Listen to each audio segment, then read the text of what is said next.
அனைவருக்கும் வணக்கம். இது அறிவு பார்வை. கடந்த அமெரிக்க நாட்டினுடைய தேர்தலில் இருவர் போட்டியிட்டார்கள். ஒருவர் தற்போதைய அமெரிக்க அதிபர் ட்ரம்ப் மற்றும் கமலா ஹாரிஸ் என இருவர் போட்டியிட்டனர். ஆனால் வெற்றி பெற வேண்டிய நிலையில் இருந்த கமலா ஹாரிஸ் தோற்கடிக்கப்பட்டார். வெற்றியே பெறமாட்டார் என்கின்ற நிலையில் இருந்த ட்ரம்ப் வெற்றி பெற்றார். பின்னாளில் அதை அமெரிக்க ஊடகங்கள் அதனுடைய வெற்றியினுடைய தன்மை, எதனால் வெற்றி பெற்றார் என்ற ஆய்வறிக்கைகளை வெளியிட்டது.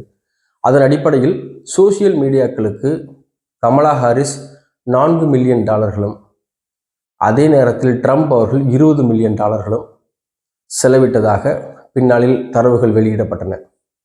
அதே போன்று இன்றைய தமிழ்நாடு சட்டமன்ற தேர்தலில் தாவேகா வெற்றி பெற்றிருக்கிறது. பெருமளவில் தாவேகாவுடைய தொண்டர்களையும் விளிம்பு நிலையில் உள்ள மக்கள்களையும், குறிப்பாக இளைஞர்களையும் இளைஞிகளையும் குறிவைத்து இதே போன்றதொரு டிஜிட்டல் தாக்குதல் நடத்தப்பட்டிருக்கிறது. திமுகவுக்கு எதிரான ஒரு மிகப்பெரிய பிம்பம் வெளியிடப்பட்டிருக்கிறது. அதை நம்பி அனைவரும் வாக்களித்திருக்கிறார்கள். ஆனாலும் கூட தாவேகா ஒரு முழுமையான ஒரு தனிப்பெரும் பலத்தை பெரும் அளவிற்கு சட்டமன்றத்தில் சீட்டுக்களை பிடிக்கவில்லை. அந்த நிலையில் கூட திராவிட முன்னேற்ற கழகம் தன்னுடைய பெருந்தன்மையால் அதாவது திராவிட முன்னேற்ற கழகத்தின் சாதனைகளை சொல்லி வெற்றி பெற்ற வேட்பாளர்களை வைத்து இன்றைக்கு தாவேகா அரசு அமைந்திருக்கிறது. அதை கூட இந்த தாவேகாவின் தற்குறி தொண்டர்கள் இன்னும் புரிந்து கொள்ளவில்லை. இதோ விஜய் தனித்து வெற்றி பெற்று விட்டார், ஆட்சி அமைத்து விட்டார் என்ற பிம்பமே இன்னும் பரப்பப்பட்டு கொண்டிருக்கிறது. இதை அறிவார்ந்த தமிழ் சமூகம் இனம் பிரித்து காண வேண்டும். மற்றொன்று, எப்போதும் தமிழ்நாட்டின் இந்த உயரிய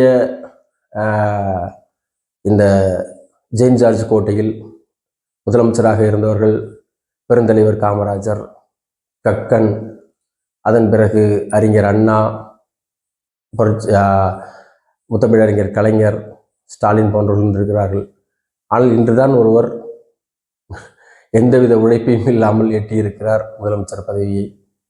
இது ஒரு மிகப்பெரிய ஒரு தமிழ்நாட்டுடைய கருப்பு நாள். ஏனென்றால் இன்றைய நிகழ்வில் தமிழ்த்தாய் வாழ்த்து பாடப்படவில்லை. இது மிக மிக மிக கேவலமான ஒன்று. அனைத்து தமிழர்களும் இதற்கு பொங்கி எழ வேண்டும், கேள்விகளை கேட்க வேண்டும். ஆட்டம் போடுவதிலும் பாட்டம் போடுவதிலும் ஆட்டை நடுரோட்டில் வெட்டுவதிலும் வைப் பண்ணுவதிலும் எதுவும் இல்லை. தமிழ் மொழி இனம் மானம் காக்க யார் முன்னிருக்கிறார்களோ அவர்களே நமது தலைவர்களாக நாம் ஏற்க வேண்டும். வைப் செய்வது மட்டும் நிச்சயமாக தலைமை பொறுப்பாக இருக்கவே முடியாது என்பதை இங்கு நான் பதிவு செய்ய விரும்புகிறேன்.